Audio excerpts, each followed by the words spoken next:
জয় শ্রীহরি।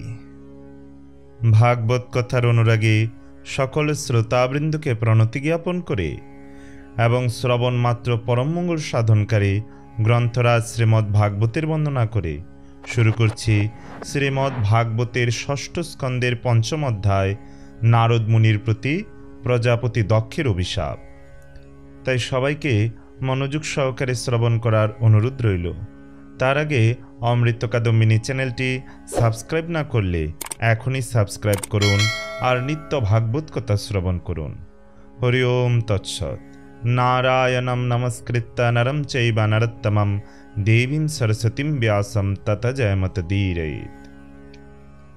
শ্রীল সুখদেব গোস্বামী বললেন, হে রাজন, প্রজাপতি দক্ষ বিষ্ণু মায়ার দ্বারা অনুপ্রাণিত হয়ে পাঞ্চজনীর গর্ভে 10,000 পুত্র উৎপাদন করেছিলেন।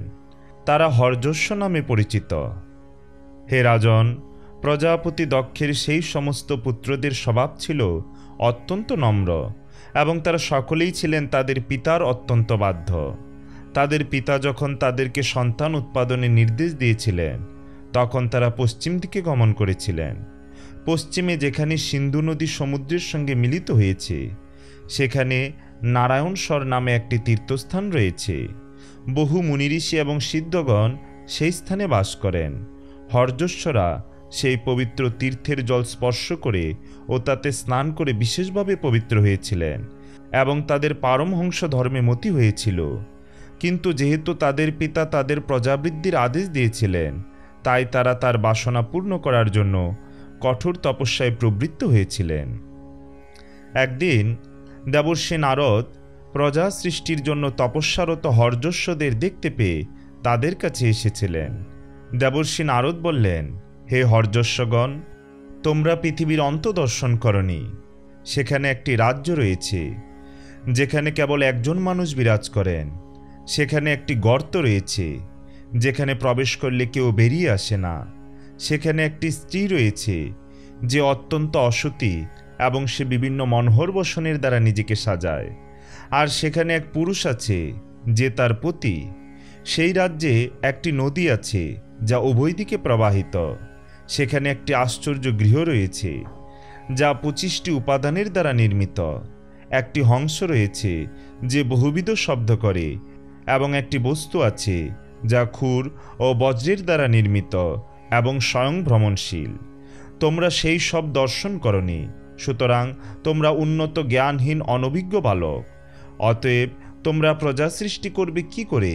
হায়, তোমাদের পিতা সর্বজ্ঞ, কিন্তু তোমরা তার প্রকৃত আদেশ জানো না। সুতরাং তোমাদের পিতার প্রকৃত উদ্দেশ্য না জেনে তোমরা কিভাবে প্রজা সৃষ্টি করবে? শ্রীল সুখদেব গোস্বামী বললেন, নারদ মুনির সেই হেয়ালিপূর্ণ বাক্য শ্রবণ করে হর্যশ্বেরা তাদের স্বাভাবিক বিচার শক্তি সম্পূর্ণ বুদ্ধির দ্বারা নিজেরাই তা বিচার করতে লাগলেন। হর্যশ্বরা নারদ মুনির বাণীর অর্থ এইভাবে হৃদয়ঙ্গম করেছিলেন। ভূ অর্থাৎ পৃথিবী শব্দের অর্থ কর্মক্ষেত্র। কর্মের ফলস্বরূপ উৎপন্ন যে জড় শরীর তা হচ্ছে জীবের কর্মক্ষেত্র এবং তা তাকে ভ্রান্ত উপাধি প্রদান করে। জীব শরণাতীত কাল থেকে বিভিন্ন প্রকার জড় শরীর প্রাপ্ত হয়েছে যা তার ভববন্ধনের মূলস্বরূপ। কেউ যদি মূর্খতাবশত এই অনিত্য সকাম কর্মে লিপ্ত হয় এবং এই বন্ধন মুক্তির চেষ্টা না করে তাহলে তার অনিত্য কর্মের আনুষ্ঠানিক কী লাভ হবে? নারদ মুনি বলেছেন যে একটি রাজ্য রয়েছে যেখানে একজন মাত্র পুরুষ রয়েছেন।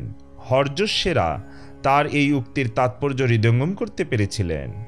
একমাত্র ভোক্তা হচ্ছেন পরমেশ্বর ভগবান, যিনি সর্বত্র সবকিছুর পর্যবেক্ষক।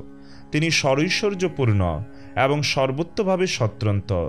তিনি কখনো জড়া প্রকৃতির গুণের অধীন নন, কারণ তিনি সর্বদাই জড় সৃষ্টির অতীত। মানব সমাজ যদি তাদের উন্নত জ্ঞান এবং কার্যকলাপের দ্বারা সেই পরমেশ্বরকে না জেনে কেবল তাদের অনিত্য সুখভোগের জন্য দিনরাত কুকুর বেড়ালের মতো পরিশ্রম করে, তাহলে তাদের সেই সমস্ত কার্যকলাপে কী লাভ? নারদ মুনি বলেছিলেন যে একটি বিল বা ছিদ্র রয়েছে যেখানে প্রবেশ করলে সেখান থেকে আর কেউ ফিরে আসে না। হর্যশ্বরা সেই রূপকের অর্থ হৃদয়ঙ্গম করেছিলেন। পাতালে প্রবেশ করলে যেমন সেখান থেকে আর বেরিয়ে আসা যায় না, তেমনি বৈকুণ্ঠ ধামে প্রবেশ করলে সেখান থেকে আর এই জড়জগতে কেউ ফিরে আসে না। এমন কোনো স্থান যদি থাকে যেখানে গেলে আর এই দুঃখময় জড়জগতে ফিরে আসতে হয় না, তাহলে সেই স্থানটি দর্শন না করে বা জানবার চেষ্টা না করে কেবল বানরের মতো এই জড়জগতে লাফালাফি করলে কি লাভ হবে? নারদ মুনি এক বেশ্যা রমণীর বর্ণনা করেছেন। হর্যশ্বেরা সেই রমণীকে চিনতে পেরেছেন। রজগুণ সমন্বিত জীবের অস্থির বুদ্ধি একটি বেশ্যার মতো জীবের মোহ উৎপাদনের জন্য তার বেশ পরিবর্তন করে। তা বুঝতে না পেরে মানুষ যদি অনিত্য সকামকর্মে লিপ্ত হয়, তাতে তার কি লাভ হবে? নারদ মুনি এক বেশ্যাপতি পুরুষের কথাও বলেছেন। হর্যশ্বেরা সেই বর্ণনাটি এইভাবে বুঝেছিলেন, কেউ যদি বেশ্যার পতি হয় তাহলে সে তার স্বাতন্ত্র্য হারিয়ে ফেলে। তেমনি কুলুষিত বুদ্ধিমত্তা সমন্বিত ব্যক্তি তার জড়জাগতিক জীবনকে বর্ধিত করে। জড়া প্রকৃতির দ্বারা নিরাশ হয়ে সে তার বুদ্ধির গতি অনুসরণ করে, যার ফলে সে বিভিন্ন সুখ এবং দুঃখময় অবস্থা প্রাপ্ত হয়। এইভাবে কেউ যদি সকামকর্ম অনুষ্ঠান করে, তার ফলে কি লাভ হয়? নারদমুনি বলেছিলেন যে একটি নদী আছে যা উভয় দিকে প্রবাহিত। হর্যশ্বেরা সেই বর্ণনার তাৎপর্য উপলব্ধি করেছিলেন। সৃষ্টি এবং প্রলয়কারিণী মায়েই সেই নদী, তাই সেই নদীটি উভয় দিকে প্রবাহিত। কেউ যদি অজ্ঞানবশত সেই নদীতে পতিত হয়, তাহলে সে তার তরঙ্গে নিমজ্জিত হয়, এবং যেহেতু তটের নিকটে সেই নদীর বেগ অত্যন্ত প্রবল, তা সে সেখান থেকে উঠে আসতে পারে না। মায়ারূপ সেই নদীতে সকামকর্ম অনুষ্ঠান করে কি লাভ হবে? নারদমুনি 25টি উপাদানের দ্বারা নির্মিত একটি গৃহের কথা বলেছিলেন।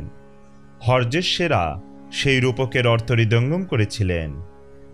পরমেশ্বর ভগবান পঞ্চবিংশতি তত্ত্বের আশ্রয় এবং পরম পুরুষোত্তম রূপে তিনি কার্য কারণের পরিচালক এবং প্রকাশক।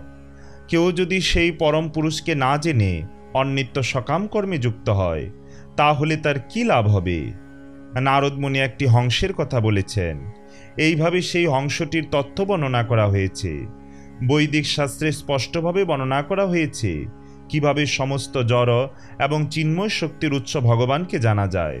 প্রকৃতপক্ষে এই দুটি শক্তি সম্বন্ধে বিস্তৃতভাবে বিশ্লেষণ করা হয়েছে। হংস হচ্ছেন তিনি যিনি জড় এবং চেতনের পার্থক্য নিরূপণ করতে পারেন। তিনি সব কিছুর সার গ্রহণ করেন এবং বন্ধনের কারণ ও মুক্তির উপায় বিশ্লেষণ করেন। শাস্ত্রের বাণী বিবিধ শব্দতরঙ্গ সমন্বিত। কোনো মূর্খ যদি এই সমস্ত শাস্ত্র অধ্যয়ন ত্যাগ করে অনিত্য কার্যকলাপে যুক্ত হয়, তাহলে তার পরিণাম কি হবে? নারদমুনি ক্ষুর এবং বজ্রের দ্বারা নির্মিত একটি বস্তুর উল্লেখ করেছিলেন।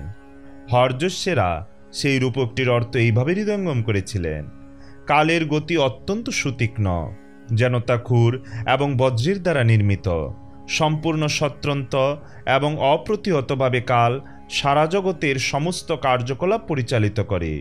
কেউ যদি এই কালচক্রকে জানার চেষ্টা না করে অনিত্য সকামকর্মের অনুষ্ঠানে মগ্ন হয়, তাহলে তার কি লাভ হবে? নারদমুনি জিজ্ঞাসা করেছিলেন, মূর্খতাবশত মানুষ কিভাবে তার পিতার আদেশ অমান্য করতে পারে? এই প্রশ্নের অর্থ হর্যশ্বেরা হৃদয়ঙ্গম করেছিলেন। শাস্ত্র নির্দেশ পালন করা অবশ্য কর্তব্য। বৈদিক সংস্কৃতিতে উপনয়ন সংস্কারের মাধ্যমে দ্বিতীয় জন্ম লাভ হয়। সদ্গুরুর কাছ থেকে শাস্ত্রের উপদেশ শিক্ষা লাভের ফলে এই দ্বিতীয় জন্ম লাভ হয়। তাই শাস্ত্র হচ্ছেন প্রকৃত পিতা। সমস্ত শাস্ত্রে জড়জাগতিক জীবনের সমাপ্তি সাধনের উপদেশ দেওয়া হয়েছে। কেউ যদি তার পিতার বা শাস্ত্রের উপদেশ হৃদয়ঙ্গম করতে না পারে, তাহলে সে মূর্খ। জড়দেহের পিতার যে আদেশ পুত্রকে জড়জাগতিক কার্যকলাপে প্রবৃত্ত করে, তা প্রকৃত পিতার উপদেশ নয়। শ্রীল সুখদেব গোস্বামী বললেন, হে রাজন, নারদ মুনির উপদেশ শ্রবণ করে প্রজাপতি দক্ষের পুত্রেরা সম্পূর্ণরূপে নিশ্চিত হয়েছিলেন। তারা সকলেই তার উপদেশ পূর্ণরূপে বিশ্বাস করেছিলেন এবং একমত হয়েছিলেন। সেই মহর্ষিকে তাদের গুরুদেব রূপে বরণ করে তারা তাকে প্রদক্ষিণ করেছিলেন, এবং যে পথে গেলে আর এই জগতে ফিরে আসতে হয় না, তারা সেই পথে গমন করেছিলেন। সপ্তস্বর সা রে গা মা পা ধা এবং নি সঙ্গীতে ব্যবহৃত হয়, কিন্তু মূলত সেগুলি এসেছে সামবেদ থেকে। দেবর্ষি নারদ ভগবানের লীলা বর্ণনা করে গান করেন। দেবর্ষি নারদের এই কীর্তনের প্রভাবে মন ভগবানের শ্রীপাদপদ্মে একাগ্র হয়। তখন সমস্ত ইন্দ্রিয়ের ঈশ্বর ঋষিকেশকে প্রত্যক্ষভাবে দর্শন করা যায়। হর্যশ্বদের উদ্ধার করার পর নারদমুনি ভগবান ঋষিকেশের শ্রীপাদপদ্মে তার চিত্ত একাগ্র করে সমস্ত গ্রহলোকে ভ্রমণ করতে লাগলেন। প্রজাপতি দক্ষের পুত্র হর্যশ্বেরা সকলেই ছিলেন অত্যন্ত সুশীল এবং সংস্কৃতি সম্পন্ন পুত্র, কিন্তু দুর্ভাগ্যবশত নারদমুনির উপদেশে তারা তাদের পিতার আদেশের প্রতি বিমুখ হন।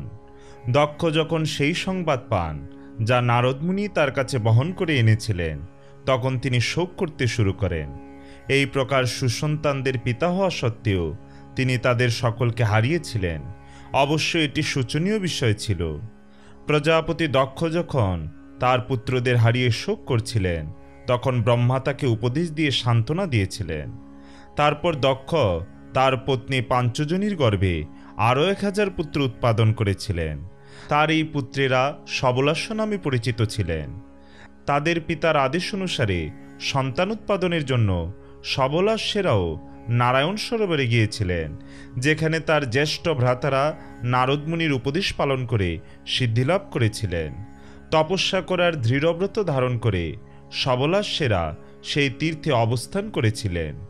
দক্ষের দ্বিতীয় সন্তানের দলটি নারায়ণ সরোবরে তাদের অগ্রজদের মতোই তপস্যা করেছিলেন। তারা পবিত্র তীর্থের জলে স্নান করে হৃদয়ের সমস্ত জড়বাসনা রূপ কুলুস থেকে মুক্ত হয়েছিলেন। তারা ওমকার সমন্বিত মন্ত্র জপ করে কঠোর তপস্যা করেছিলেন। প্রজাপতি দক্ষের পুত্রেরা কয়েক মাস কেবল জলপান এবং বায়ুবক্ষণ করেছিলেন।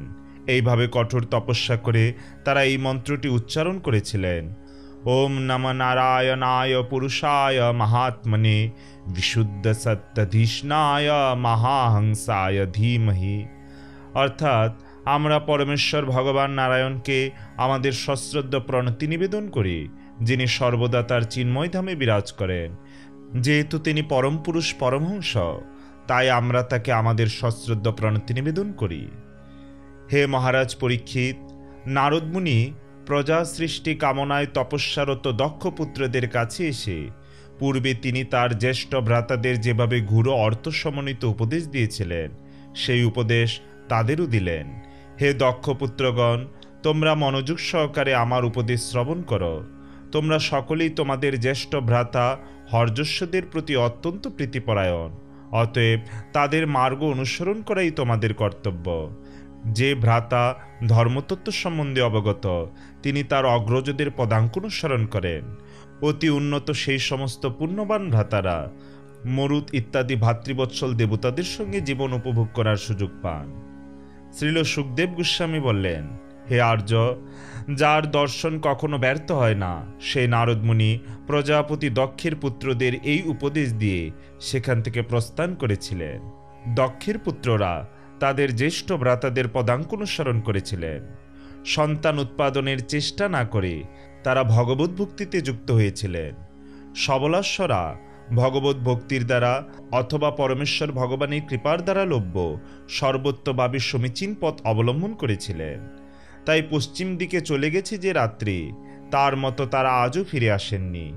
এই সময়ে প্রজাপতি দক্ষ বহু অমঙ্গল চিহ্ন দর্শন করেছিলেন এবং তিনি শ্রবণ করেছিলেন যে সবলাস্য নামক তার পুত্রদের দ্বিতীয় দলটিও নারদমুনির উপদেশ অনুসারে তাদের জ্যেষ্ঠ ভ্রাতাদের পদাঙ্ক অনুসরণ করেছেন। দক্ষ যখন শুনলেন যে সবলাস্যরাও ভগবত ভক্তিতে যুক্ত হওয়ার উদ্দেশ্যে এই পৃথিবী ত্যাগ করেছেন, তখন তিনি নারদমুনির প্রতি অত্যন্ত ক্রুদ্ধ হয়েছিলেন এবং শোকে মূর্ছিতপ্রায় হয়েছিলেন। নারদমুনির সঙ্গে যখন দক্ষের সাক্ষাৎ হয়েছিল, তখন ক্রোধে দক্ষের অদর কম্পিত হয়েছিল এবং তিনি তাকে বলেছিলেন, হায় নারদমুনি, আপনি কেবল সাধুর বেশি ধারণ করেছেন, কিন্তু প্রকৃতপক্ষে আপনি সাধু নন। আমি গৃহস্থ আশ্রমে থাকলেও আমি সাধু। আমার পুত্রদের ত্যাগের পথ প্রদর্শন করে আপনি অত্যন্ত গর্হিত অপরাধ করেছেন। আমার পুত্রেরা ত্রিবিধ ঋণ থেকে মুক্ত হয়নি। প্রকৃতপক্ষে তারা তাদের কর্তব্য সম্বন্ধেও বিবেচনা করেনি। হে নারদমুনি, হে মূর্তিমান পাপ, আপনি তাদের ইহলোক এবং পরলোকে মঙ্গল প্রাপ্তির বিঘ্ন সৃষ্টি করেছেন, কারণ তারা এখনও ঋষি, দেবতা এবং পিতৃদের কাছে ঋণী। এইভাবে আপনি জীবেদের প্রতি হিংসা করছেন এবং তা সত্ত্বেও নিজেকে একজন ভগবৎ পার্ষদ বলে দাবি করে আপনি ভগবানের যশ নাশ করছেন। আপনি অনভিজ্ঞ বালকদের চিত্তে অনর্থক সন্ন্যাসের প্রতি আগ্রহ সৃষ্টি করেছেন এবং তাই আপনি নির্লজ্জ ও নিষ্ঠুর। আপনি কিভাবে ভগবৎ পার্ষদদের মধ্যে বিচরণ করতে পারেন? আপনি ছাড়া ভগবানের অন্য সমস্ত ভক্তেরা বদ্ধ জীবদের প্রতি অত্যন্ত সদয় এবং তাদের মঙ্গল সাধনে অত্যন্ত উৎসুক। যদিও আপনি ভগবত ভক্তের বেশ পরিধান করেন, তবুও আপনার প্রতি যারা শত্রু ভাবাপন্ন নয় তাদের সঙ্গেও আপনি শত্রুতা সৃষ্টি করেন। আপনি বন্ধুত্ব ভঙ্গকারী এবং বন্ধুদের মধ্যে শত্রুতা সৃষ্টিকারী। ভক্ত হওয়ার ভান করে এই সমস্ত জঘন্য কার্য করতে আপনার লজ্জা হয় না? আপনি যদি মনে করেন যে কেবল বৈরাগ্য সাধনের দ্বারা আপনি জড়জগতের বন্ধন থেকে মুক্ত হবেন, তাহলে আমি বলবো যে পূর্ণ জ্ঞানের উদয় না হলে কেবল আপনার মতো বেশ পরিবর্তনের দ্বারা কখনো বৈরাগ্য উৎপন্ন হতে পারে না। জড় সুখভোগী যে সমস্ত দুঃখ দুর্দশার কারণ তা বিষয়ভোগ না করে জানা যায় না। নিজে দুঃখ দুর্দশা ভোগ না করলে ভোগবাসনা ত্যাগ করা যায় না। সুতরাং বিষয়ভোগ করতে করতে যখন বোঝা যায় এই জড়জগৎ কত দুঃখময়, তখন অন্যদের সাহায্য ব্যতীতই জড় সুখভোগের প্রতি বিতৃষ্ণা জন্মায়। যাদের মন অন্যদের দ্বারা পরিবর্তিত হয়েছে তাদের বৈরাগ্য ব্যক্তিগত অভিজ্ঞতা লব্ধ ব্যক্তিদের মতো হতে পারে না। আমি যদিও স্ত্রী পুত্র সহ গৃহস্থ আশ্রমে বাস করি, তবুও আমি সৎভাবে বৈদিক নির্দেশ অনুসারে পাপহীন জীবনের আনন্দ উপভোগ করি। আমি দেবযজ্ঞ, ঋষিযজ্ঞ, পিতৃযজ্ঞ এবং নিযজ্ঞ আদি সমস্ত যজ্ঞ অনুষ্ঠান করেছি। যেহেতু এই সমস্ত যজ্ঞগুলিকে বলা হয় ব্রত, তাই আমি গৃহব্রত নামে পরিচিত। দুর্ভাগ্যবশত আপনি অকারণে আমার পুত্রদের সন্ন্যাস মার্গে পরিচালিত করে পথভ্রষ্ট করেছেন। তাই আপনি আমাকে অশেষ দুঃখ দিয়েছেন, যা কেবল একবার মাত্র সহ্য করা যায়। আপনি একবার আমার পুত্রদের আমার থেকে বিচ্ছিন্ন করেছেন এবং এখন আপনি আবার সেই অশুভ কার্য করেছেন। তাই আপনি মূঢ় এবং অন্যদের সঙ্গে কিভাবে আচরণ করতে হয় তা জানেন না। তাই আমি আপনাকে অভিশাপ দিচ্ছি যে আপনাকে সারা ব্রহ্মাণ্ডে ভ্রমণ করতে হবে এবং আপনি কোথাও স্থান পাবেন না। শ্রীল সুখদেব গোস্বামী বললেন, হে রাজন, নারদ মুনি যেহেতু একজন সর্বসম্মত সাধু, তাই প্রজাপতি দক্ষ যখন তাকে অভিশাপ দিয়েছিলেন তখন তিনি বলেছিলেন, তদ্বারম, হ্যাঁ, আপনি ভালো কথাই বলেছেন, আমি এই অভিশাপ গ্রহণ করছি। নারদ মুনিও দক্ষকে অভিশাপ দিতে পারতেন, কিন্তু তিনি তা না করে তার অভিশাপ সহ্য করেছিলেন, কারণ তিনি ছিলেন একজন সহিষ্ণু এবং উদার সাধু। ওম তৎসৎ ইতি শ্রীমন মহর্ষি ব্যাসদেব প্রণীত পারমহংসী সংহিতা শ্রীমদ্ ভাগবত মহাপুরাণের ষষ্ঠ স্কন্দের পঞ্চম অধ্যায় সমাপ্ত। পরবর্তীতে আমরা শ্রবণ করব শ্রীমদ্ ভাগবতের ষষ্ঠ স্কন্দের ষষ্ঠ অধ্যায় দক্ষ কন্যাদের বংশ। তাই সবাইকে পরবর্তী ভিডিও দেখার আমন্ত্রণ রইল। জয় জয় গ্রন্থরাজ শ্রী শ্রীমদ্ ভাগবত মহাপুরাণের জয়। জয় জয় ভাগবত কথা শ্রবণকারী ভক্তবৃন্দের জয়। জয় শ্রীকৃষ্ণ চৈতন্য প্রভু নিত্যানন্দ শ্রী অদ্বৈত গদাধর শ্রীবাস আদি শ্রী গৌর ভক্তবৃন্দ। হরে কৃষ্ণ কৃষ্ণ কৃষ্ণ হরে হরে, হরে রাম রাম রাম হরে হরে। জয় শ্রী হরি।